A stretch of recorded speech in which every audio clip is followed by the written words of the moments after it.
Bonjour à tous. Voilà. Écoutez, je suis très heureux d'être parmi vous ce matin. J'ai dû faire un peu de route, mais ça m'a donné du temps aussi pour me préparer, être avec le Seigneur. Et puis, je suis très heureux de pouvoir rencontrer votre communauté, dont j'ai entendu parler évidemment. Et je rencontre régulièrement Eric dans des temps de pastoral avec d'autres pasteurs de la région. Qui nous parle de vous et qui nous dit comment la communauté grandit, évolue. Et c'est vraiment un sujet de joie pour nous et un sujet de joie pour moi de vous voir ce matin, de pouvoir vous rencontrer et de pouvoir me rendre compte de ce qui se passe ici à Charleville. Alors je vous apporte les salutations de la part de mon église, mon église. L'église de Compiègne, l'église baptiste de Compiègne où je suis pasteur et qui a son culte en ce moment même. Et oui, c'est toujours un sujet pour moi de réjouissance de savoir, voilà, tous les dimanches matins, pas simplement dans la Fédération baptiste, mais à travers le monde, le peuple de Dieu est là, dans la présence du Seigneur, à le louer. Et nous sommes en communion les uns avec les autres, où que nous soyons, parce que nous sommes en communion avec le Seigneur. Alors, comme Eric le disait, c'est vrai, je suis aussi, en plus de ma charge pastorale, je suis président de la Fédération baptiste, président du conseil de la Fédération baptiste. Vous savez que la Fédération baptiste, aujourd'hui, c'est 111 églises, des églises dites majeures pour certaines, c'est-à-dire qui peuvent survenir à leurs propres besoins, et d'autres qui sont encore des postes pionniers ou des postes d'implantation, où là, la fédération aide à, par exemple, à payer un implanteur ou un pasteur pour l'aider à implanter son église, à la faire croître. Donc 111 églises aujourd'hui à travers tout le pays, et eh bien, le rôle du conseil de la fédération baptiste, c'est de conduire cette fédération pour qu'elle soit toujours plus rayonnante de l'amour de Christ autour d'elle dans le pays, pour pouvoir continuer d'implanter des églises, de grandir, d'évangéliser notre pays. Vous savez, si nous avons fait le choix de faire fédération avec tant d'églises, d'être dans une seule fédération, c'est parce qu'on a réalisé, on a compris que c'est ensemble que l'on peut accomplir des choses que l'on ne peut pas faire tout seul. Je vous parlais à l'instant d'implantation d'églises. Ici, à Charleville-Mézières, vous auriez bien du mal à aller implanter une église dans une autre ville. C'est pas simple, vous avez besoin de soutien. Ensemble, avec 111 églises, on peut envoyer des personnes, il peut y avoir une mutualisation de ressources et on est beaucoup plus puissant pour accomplir la volonté de Dieu quand on est plusieurs. Mais aussi d'être nombreux comme cela, plusieurs églises de la sorte, fait que l'église locale, comme par exemple ici à Charleville, peut être soutenue par la fédération en cas de besoin, en cas, si vous recherchiez un pasteur, eh bien, on pourrait vous proposer quelqu'un, etc., etc. Mais vous avez ce qu'il faut là, c'est super. Vous savez que votre pasteur, lors du congrès de la Fédération baptiste, là, en mai prochain, à l'Ascension, va recevoir sa reconnaissance pastorale de la part du congrès.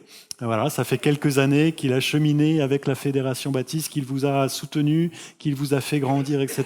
Et on va l'honorer et l'intégrer officiellement au sein du corps pastoral de la Fédération baptiste. C'est une grande joie pour nous et j'espère que c'est une grande joie pour vous également.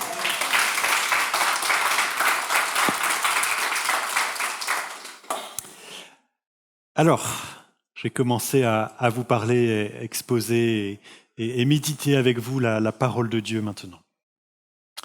Est-ce que vous avez déjà remarqué qu'il y a des gens, peut-être en faites-vous partie de ces gens-là, mais des gens sûrement autour de vous, et vous en avez vu, vous les connaissez, des gens qui reconnaissent bien qu'il y a quelque chose qui ne va pas dans leur vie, quelque chose qui cloche, mais qui ne veulent pas vraiment changer ce qui cloche.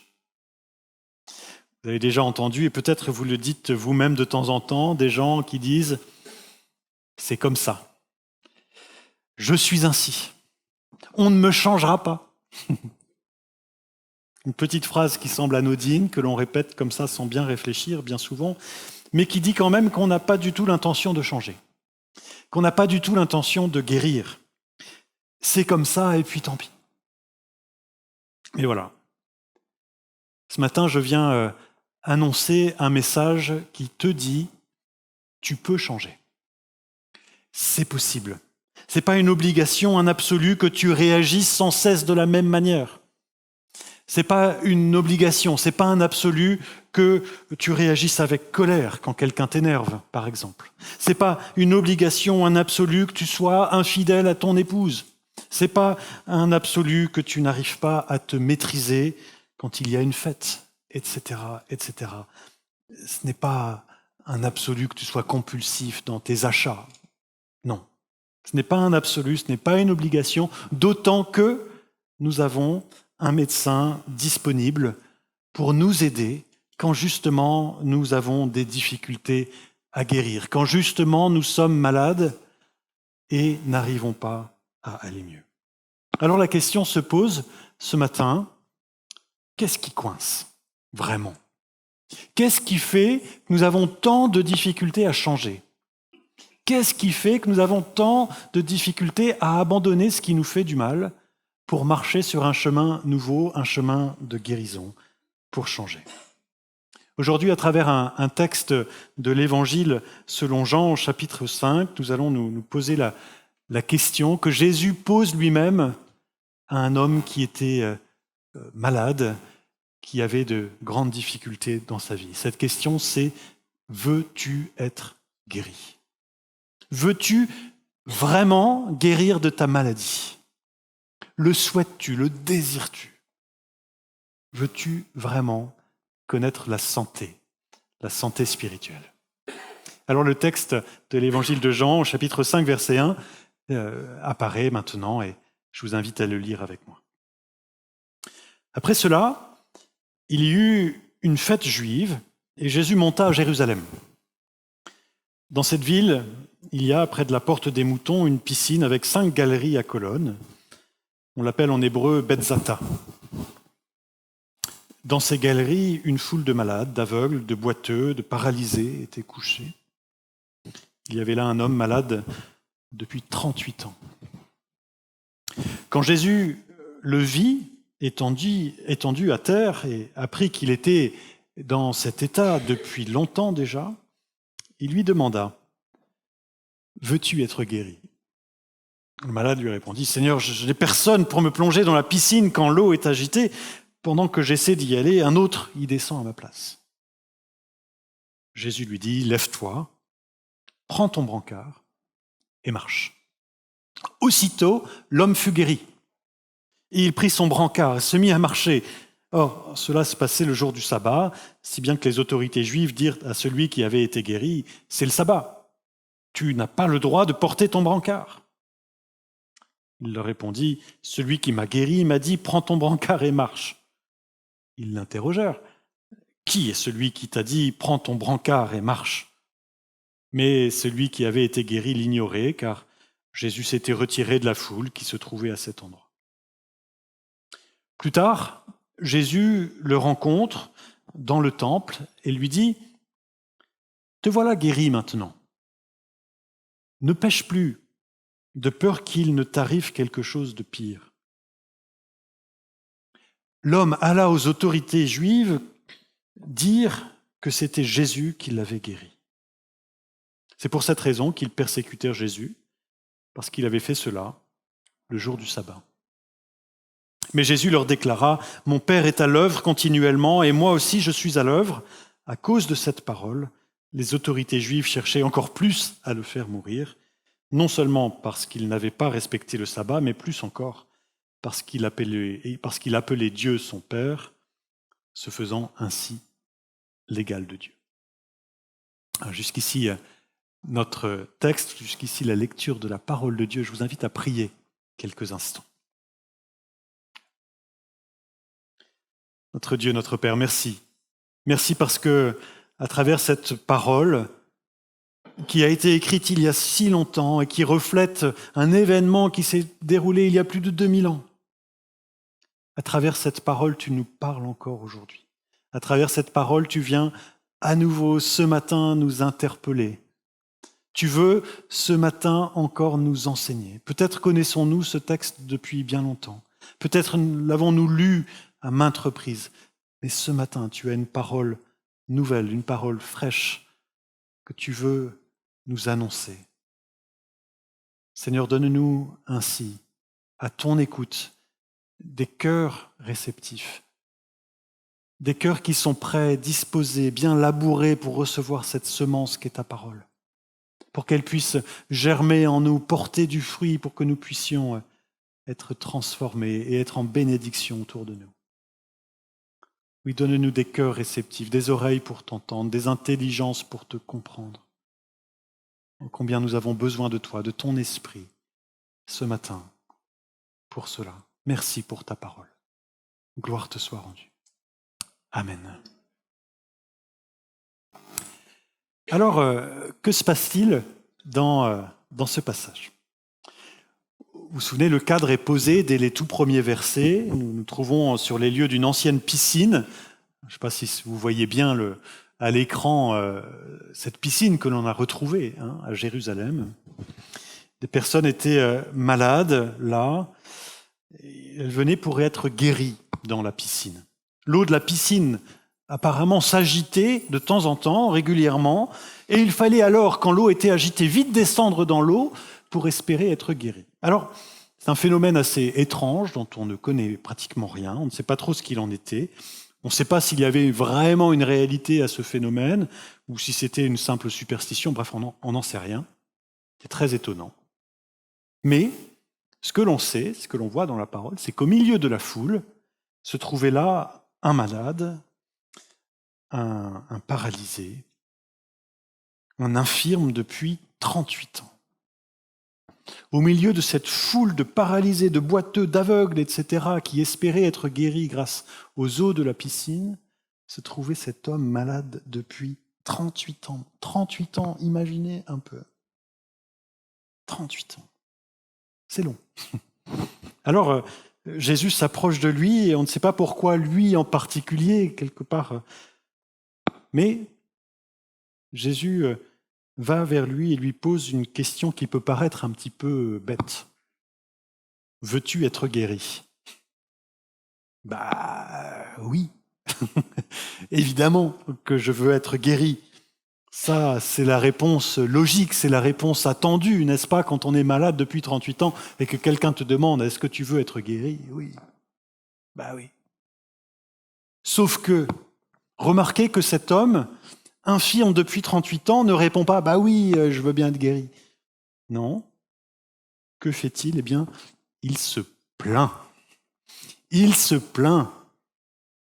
Seigneur, je n'ai personne pour me mettre dans le bassin quand l'eau est agitée. Pendant que moi je viens, un autre descend à ma place. Oh, pauvre de moi.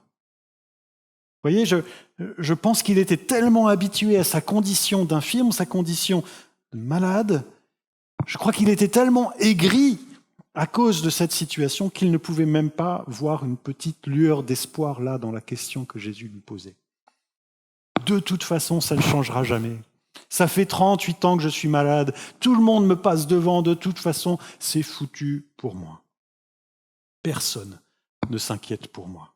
Ma vie est ainsi, et personne n'y changera quoi que ce soit. C'est à se demander, en fait, s'il n'avait pas quelque part envie de rester tel qu'il était, ce bonhomme. Mais voilà, dans notre texte, face à la plainte de cet homme, Jésus répond par la guérison. Il ne s'arrête pas à la plainte de cet homme et lui dit « écoute, puisque tu te plains, débrouille-toi après tout ». Non, Jésus le guérit. Il lui dit « Lève-toi, prends ton brancard et marche ». Aussitôt, l'homme fut guéri, il prit son brancard et se mit à marcher. Miracle. Miracle extraordinaire. L'homme qui, selon toute vraisemblance, n'avait pas marché depuis 38 ans, se lève, prend son brancard sous le bras et se met à se déplacer là, au milieu de tous les autres. C'est merveilleux ce qu'il vient de se passer. Quelle joie! Sauf que, je ne sais pas si vous avez remarqué, mais dans le texte, il n'y a aucune réaction de la part de cet homme. Aucune. Rien. Même pas un merci. Rien. Et pour moi, ce manque de réaction indique quelque chose. Il y a quelque chose qui cloche. Et la suite du texte va démontrer cela encore davantage. Il y a vraiment quelque chose qui cloche chez cet homme. Déjà, vous vous souvenez, puisque Jésus l'a guéri le jour du sabbat, il y a toute une controverse avec les autorités juives de l'époque, parce qu'on ne devait rien faire le jour du sabbat. Et les autorités religieuses, je passe les détails, mais en voulaient beaucoup à Jésus de faire des bonnes choses pendant le sabbat, de servir le Seigneur pendant le sabbat. Et là, ils en veulent à cet homme qui ose porter son grabat ce jour-là. Mais que fait cet homme quand les autorités viennent lui faire remarquer qu'il ne devrait pas porter son brancard sous le bras? Bien, tout d'abord, au verset 11, il se défausse sur Jésus. On vient lui dire « Hé, dis donc, tu ne devrais pas porter ton brancard. » « Ouh là là, c'est pas moi, c'est lui là-bas. C'est lui là-bas qui m'a dit « Prends ton brancard et marche. » C'est pas de ma faute, c'est lui. Alors les autorités lui demandent « C'est qui, lui? Qui est celui qui t'a guéri et qui t'a dit « Prends ton brancard et marche ?» Mais il dit « Je n'ai pas eu le temps de savoir qui c'était. » Jésus était parti. Tu parles. Tu n'étais même pas inquiété de savoir qui c'était. Tu lui as même pas dit merci. Tu as pris ton brancard et tu es parti. Et puis ensuite, évidemment, Jésus aussi était parti, mais toi, tu t'es pas inquiété de ça. Alors un peu plus tard, on retrouve cet homme dans le temple où Jésus vient le voir pour lui dire cette parole étonnante sur laquelle je vais rebondir dans un instant. Mais Jésus lui dit « Te voilà guéri maintenant, ne pêche plus de peur qu'il ne t'arrive quelque chose de pire. » Je vais revenir là-dessus. Mais remarquez avant ça que cet homme fait immédiatement après que Jésus lui a dit ça. Vous vous souvenez? Il lui dit « Tu es guéri maintenant, ne pêche plus de peur qu'il ne t'arrive quelque chose de pire. » Qu'est-ce que fait cet homme à l'écoute de cette parole de Jésus? Immédiatement, il va voir les autorités et dit « C'est lui! C'est lui !» Chic type quand même, hein? Bravo! Il va dénoncer Jésus aux autorités. L'homme alla dire aux autorités juives que c'était Jésus qui l'avait guéri, et c'est pour cette raison qu'ils persécutèrent Jésus, parce qu'il avait fait cela le jour du sabbat. Voilà donc quelqu'un qui, franchement, je ne sais pas pour vous, mais ne m'impressionne pas beaucoup. Il vient d'être guéri, mais il balance son guérisseur à ceux qui veulent le tuer. Super, bravo. Vous voyez, je crois que nous avons affaire là à un homme qui est particulièrement malsain. Vous ne trouvez pas? Son attitude est quand même assez pathétique, triste. Et en fait, je crois que cet homme est toujours infirme. Cet homme, tout guéri qu'il est physiquement, il est toujours malade. Il n'est plus malade physiquement, certes, puisque Jésus l'a guéri, et c'est merveilleux, et merci Seigneur, mais il est toujours malade spirituellement. Spirituellement, il est toujours aveugle. Spirituellement, il ne comprend rien. Spirituellement, il est resté enfermé loin de Dieu. Il est toujours en rébellion contre lui. Spirituellement, il y a toujours quelque chose qui cloche profondément chez lui. De cette condition spirituelle, clairement, cet homme n'a pas été guéri. Il est toujours loin de Dieu. Alors justement, revenons à cette phrase surprenante de Jésus quand il retrouve celui qu'il avait guéri, au verset 14, quand il va dans le temple, et il lui dit « Te voilà guéri maintenant, ne pêche plus, de peur qu'il ne t'arrive quelque chose de pire. » À première lecture, quand on lit un truc comme ça, on a bien sûr l'impression que Jésus est en train de dire « Attention, mon petit gars, ne pêche plus parce que sinon tu vas devenir encore plus infirme qu'avant. » Une sorte de menace, quoi. Attention, Dieu t'attend au tournant. Je t'ai guéri physiquement, mais si tu repêches, eh bien tu seras encore plus malade. Dieu est comme ça. Ça, c'est notre première lecture. Parce qu'on est malheureusement un petit peu habitué à voir Jésus comme un père fouettard, ou Dieu comme un père fouettard. Mais non, je ne crois vraiment pas que ce soit ça que dise Jésus. C'est quoi?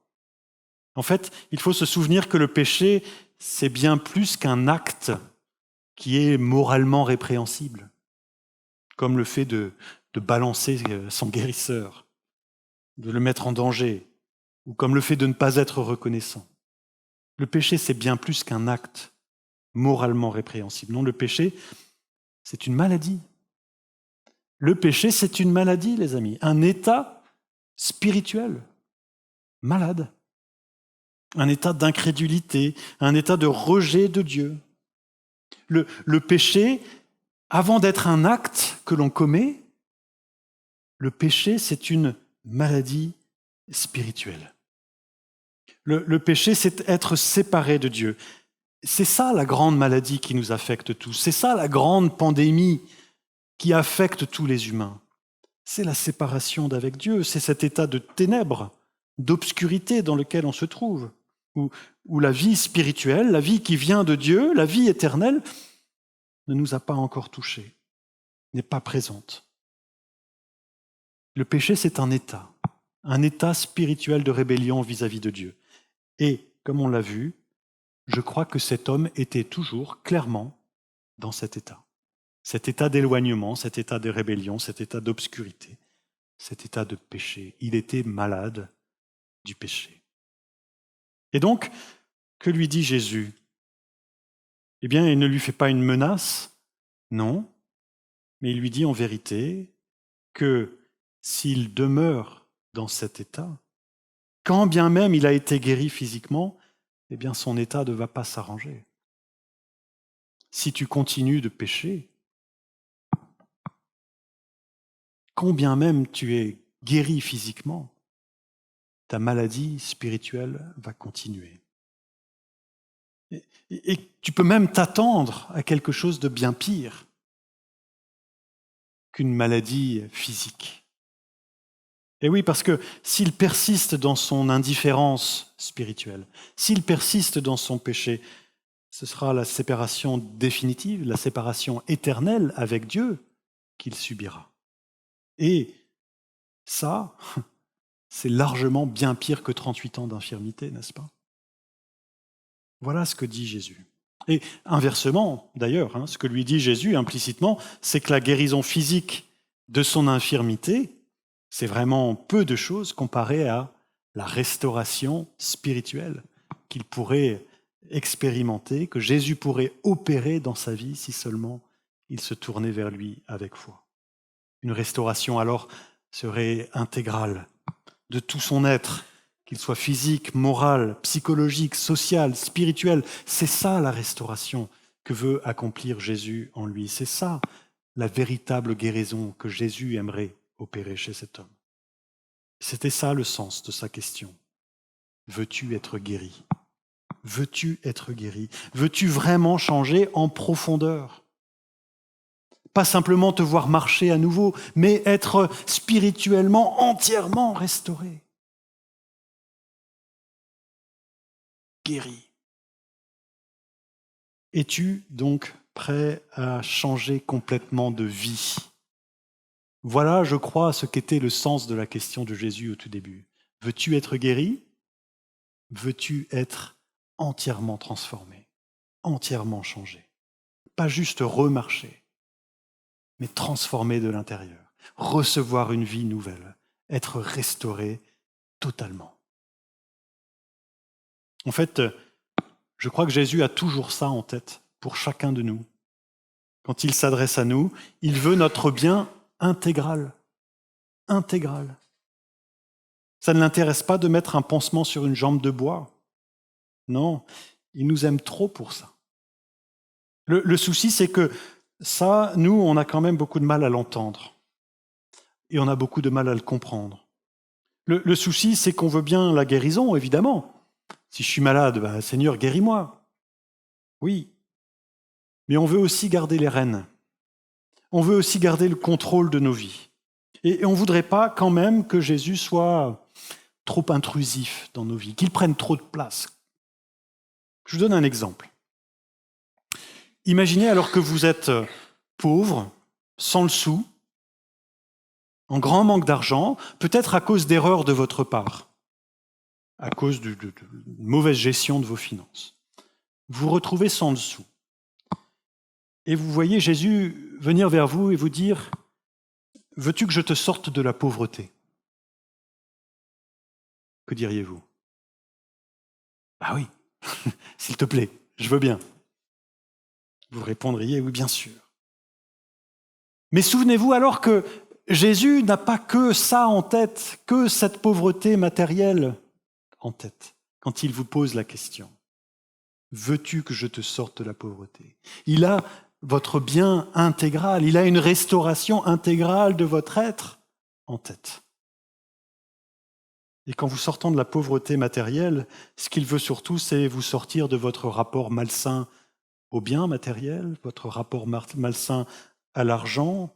Et donc, ce qu'il veut dire, quand il vous pose la question, veux-tu que je te sorte de la pauvreté? Ce qu'il veut dire, c'est, veux-tu que je t'aide à ne plus avoir soif de biens matériels et d'argent? Veux-tu que je t'aide à avoir un rapport sain à l'argent? Veux-tu que je t'aide à ne plus faire de l'argent ton idole, pour que tu n'y sois plus attaché ou esclave, pour qu'il ne maîtrise plus ton cœur? Veux-tu que je fasse ça dans ta vie? Veux-tu que je t'aide à te maîtriser davantage, pour que tes achats ne soient plus compulsifs? Veux-tu que je travaille en profondeur dans ta vie? Pas juste que je te donne des billets pour te sortir de la pauvreté comme ça, et te sortir véritablement de là, te guérir véritablement de ton rapport malsain à l'argent. Et ça, quand on le comprend, eh bien ça change beaucoup de choses. Ça change la donne, forcément. Mais c'est triste à dire, mais je crois que beaucoup, et je sais que beaucoup, je le vois dans ma charge pastorale, je sais que beaucoup, en entendant cela, ou en comprenant que Jésus a tout cela en tête, n'en veulent pas vraiment, ou n'en veulent plus vraiment. Beaucoup ne veulent plus alors avancer plus loin avec Jésus, parce que c'est trop exigeant, du coup. Si ce n'est pas juste des billets comme ça que Jésus nous donne, mais qu'il nous implique dans le processus de guérison, ça change la donne. C'est plus compliqué, c'est plus exigeant, oui. Ça va demander trop d'efforts. Alors j'ai beaucoup moins envie de ça. Ça va devoir m'impliquer, ça va devoir changer trop de choses dans ma vie, trop de choses dans mes pensées, dans ma manière de faire aussi, dans mes comportements, dans ma façon de voir le monde, etc., etc. Et c'est pareil pour tout. On pourrait donner tellement d'autres exemples pour les problèmes d'addiction, pour nos facilités à mentir, par exemple, ou pour notre anxiété, pour notre colère. Quand Jésus nous dit « Veux-tu que je te sorte de ça ?», ce n'est jamais juste arrêter de te mettre en colère, c'est faire ce travail en profondeur qui va te montrer pourquoi tu te mets en colère et qui va t'apprendre à te maîtriser bien davantage, qui va venir résoudre ce problème intérieur que tu as, cette maladie qui t'enchaîne. Et ça va t'impliquer, ça va demander des efforts, ça va demander du temps. Et ça, c'est difficile. Et ça, on en veut moins. On a plus de réticence. Jésus veut faire une œuvre en profondeur. Il veut aller à la racine de nos maux, M-A-U-X, de nos problèmes, à la racine de notre péché. C'est ça l'œuvre qu'il veut faire dans nos vies. Comprenez ce que je veux dire ? Quand on comprend que Jésus veut faire une œuvre de médecin en profondeur dans nos vies, ça peut bloquer. Et bien souvent, ça bloque chez nous. On préfère tous un pansement à une opération chirurgicale, n'est-ce pas ? En gros, pour faire simple, je pense qu'il y a vraiment deux gros blocages dans nos vies qui font que bien souvent, on est réticent et on ne veut pas de cette guérison intégrale que Jésus nous propose pourtant. Deux gros blocages. Premièrement, c'est ce que je viens de dire. Un des gros blocages, c'est qu'on pense bien, on le voit, on subodore, que guérir prend du temps, que guérir prend de l'énergie, que guérir nous implique. Alors on préférerait quand même une solution plus rapide. Donc on préfère parfois rester malade plutôt que d'accepter la vraie guérison. C'est malheureux à dire, mais je le vois énormément autour de moi. Alors on répond quoi à Jésus quand il nous dit « Veux-tu être guéri ?» On lui dit « Ah oui, mais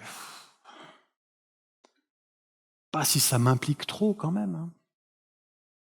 On veut bien avancer un peu, mais pas trop quand même. Il ne faudrait pas que ça prenne trop de temps, il ne faudrait pas que ça prenne trop d'énergie. Bref, on veut bien qu'un chirurgien nous change un genou ou une hanche, mais on ne veut pas faire la rééducation qui va avec. Et du coup, bien, soit on n'accepte même pas le processus de guérison que nous offre Jésus, soit on ne va pas au bout, on laisse tomber au bout d'un moment. On ne laisse pas Jésus, le médecin, venir vraiment nous guérir de tout notre être. Et ça, c'est très fréquent. C'est très fréquent dans l'Église, c'est très fréquent dans nos vies. Et je pense que chacun de vous pourriez vous reconnaître dans ces propos, n'est-ce pas? On se dit qu'on aimerait bien quand même se débarrasser de tel ou tel péché, mais bon, on n'est pas vraiment disposé à le faire, en fait. On n'est pas vraiment disposé à le faire, alors on reste comme ça. On ne change rien. C'est triste, c'est dommage, mais tant pis, se dit-on. C'est triste, c'est dommage. Alors on va peut-être essayer de faire un petit progrès de temps en temps, mais on le voit bien dans nos vies, on rechute très vite, n'est-ce pas? Parce qu'en fait, on n'est pas si motivé que ça. Un changement véritable et intégral. Et c'est pour ça qu'il nous faut nous poser la question. Est-ce que pour vaincre mon péché avec Jésus, je suis prêt à vraiment y consacrer du temps? Est-ce que pour vaincre mon péché avec Jésus, je suis vraiment prêt à mettre de la préparation, de l'énergie, des efforts?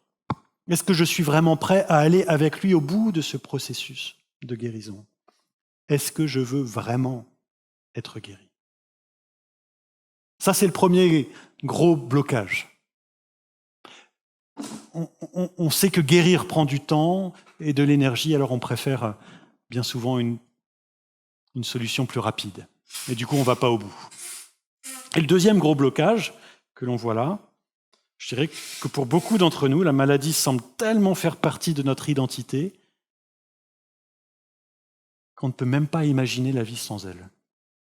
Et, puisque c'est le cas, la vie sans la maladie nous fait un peu peur. Je vais vous donner un exemple. Un jour, il y a quelqu'un qui m'a dit « Nicolas, il y a une vie après le tabac. » Et oui, il savait que j'étais fumeur à l'époque, et il savait que je ne pouvais pas m'en passer, que j'étais malade de ça. Et il m'a dit « Tu sais, il y a une vie après. Il y a une vie après le tabac. » Lui-même avait été fumeur et il savait que c'était possible d'arrêter. Et pourquoi est-ce qu'il me disait ça? Eh bien parce qu'il savait que quand on est un addict, quand on est fumeur par exemple, on ne peut pas imaginer la vie sans. Et moi-même, je me disais, mais qu'est-ce que je vais faire de mon temps libre si je peux plus, si j'ai plus la cigarette? Comment je vais faire pour déstresser? Puisque c'était ça, ma manière de faire. Vous voyez? Comment faire? Un peu comme l'homme infirme dans notre texte, finalement. La cigarette faisait tellement partie de ma vie, voire de mon identité, que je ne pouvais pas imaginer la vie sans. Alors que si, en fait, il y a une vie après le tabac, et elle est même bien meilleure, la vie après le tabac, largement meilleure. Et ce qui est vrai du tabac, c'est vrai de tout autre comportement addictif ou toute autre maladie qui nous touche. Il y a une vie après la pornographie, il y a une vie après l'alcool dont on abuse, il y a une vie après le mensonge dont on n'arrive pas à se séparer. Il y a une vie après l'anxiété qui nous rend tellement infirmes. Il y a une vie après la colère. Il y a une vie après tout ça. Il y a une vie après tout ça parce que ton identité, ta véritable identité, ce n'est pas ça, ce n'est pas ton comportement. Ton identité, elle est ailleurs.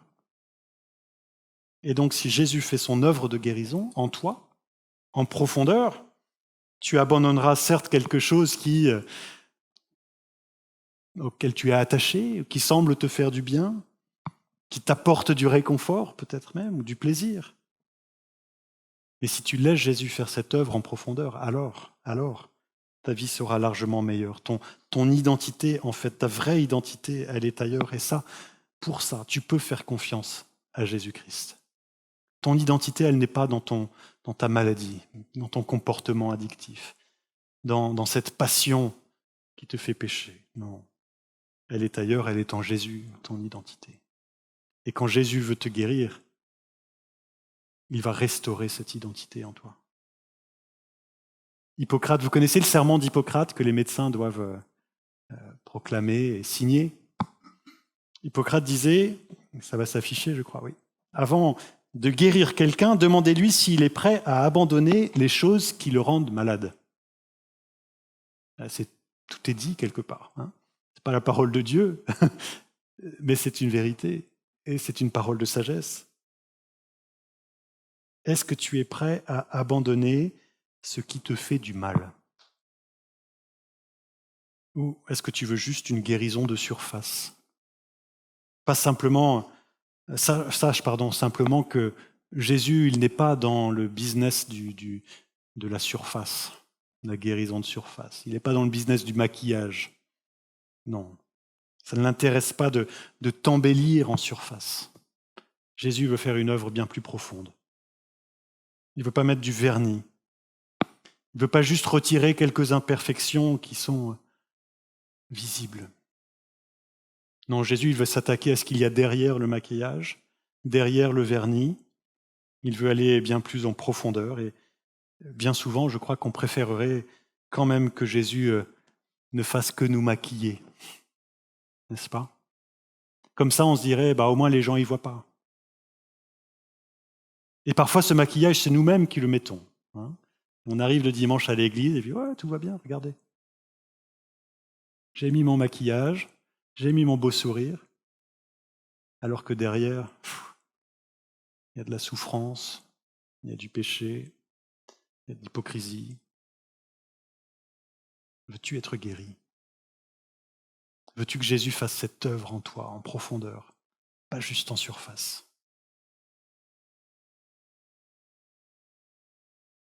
Alors Jésus nous pose la question, oui, ce matin. J'espère que vous l'avez entendu vous dire cela. Vous la posez. Veux-tu être guéri? Guéri de ta maladie physique, peut-être, oui, mais aussi de ton mal-être, de ton péché. Veux-tu être guéri? Pas juste en surface, pas juste un petit peu, pas juste pour un temps. Non, en profondeur et pour l'éternité.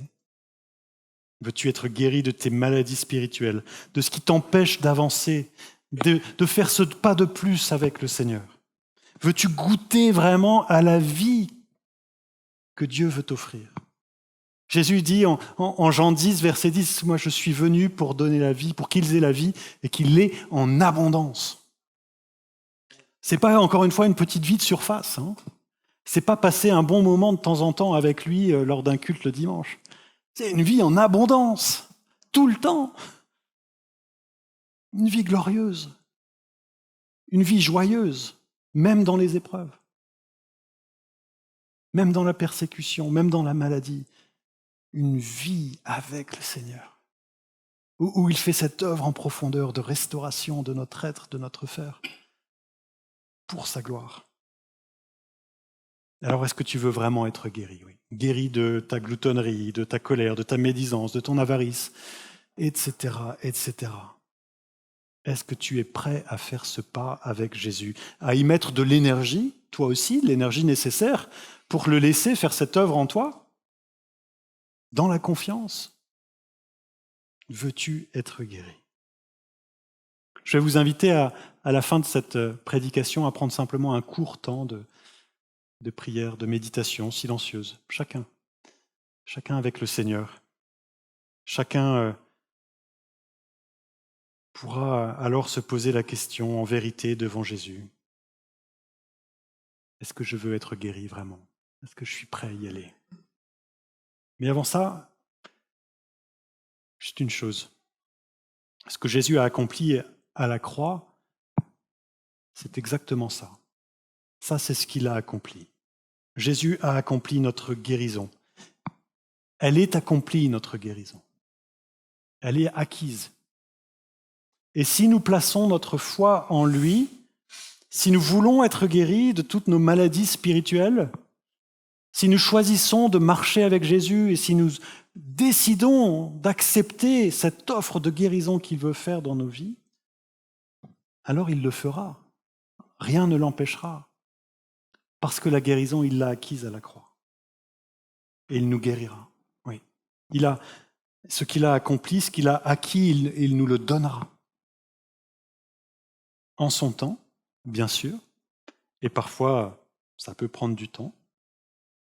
Ça ne se fait pas nécessairement d'un coup, d'un seul. Quand j'ai un comportement qui me rend esclave depuis 20 ans, c'est pas forcément comme ça que je suis guéri. Ça peut prendre du temps, oui, ça peut prendre de l'énergie, mais Jésus veut faire cette œuvre de restauration intégrale de ma vie. Et ce que je sais, c'est qu'un jour, plus aucun de nous ne sera malade. Ni physiquement, ni moralement, ni spirituellement. Un jour, nous ne serons plus malades et ça, Jésus nous l'offre tout simplement parce qu'il nous aime. S'il nous propose de changer, c'est pour notre bien, évidemment, et pour que nous puissions avancer vers cette maladie, vers cette guérison, intégrale. Moi, je suis venu pour qu'ils aient la vie, dit Jésus, et qu'ils l'aient en abondance. C'est pour ça qu'il est venu, et c'est cette vie-là qu'il veut nous offrir dès aujourd'hui. Nous puissions l'expérimenter en profondeur dans chacune de nos vies. C'est cette vie-là, la vie abondance qu'il veut déverser sur nos vies. Pas faire un petit travail au compte-gouttes, déverser la vie. C'est pour ça qu'il est venu. Et la joie de Jésus, c'est de nous offrir sa guérison. Jésus, c'est un médecin qui est heureux de guérir. C'est son job, c'est son ministère, c'est sa joie. Quand on vient à lui malade, il n'est pas en train de dire « Oh là là, encore un malade ». Non, je dis oh, « Super, je vais pouvoir le guérir. Je vais pouvoir faire cette œuvre en lui. Il a ce désir que je travaille dans sa vie, alors je vais le faire. J'ai déjà accompli sa guérison. Je veux faire cette œuvre. C'est ma joie de le faire. Alors allons, frères et sœurs, allons à lui. Écoutons sa question. Veux-tu être guéri ? Répondons par l'affirmative. C'est mon exhortation pour nous ce matin. Que le Seigneur ouvre nos cœurs pour que nous puissions accepter d'être guéris. Pour que nous puissions dire oui. Oui à une guérison, pas juste en surface, mais en profondeur. Amen. Je vous invite à prendre un court temps de prière, de méditation silencieuse, qu'on puisse se placer dans la présence de Jésus, ce grand médecin qui veut nous guérir. Prions quelques instants.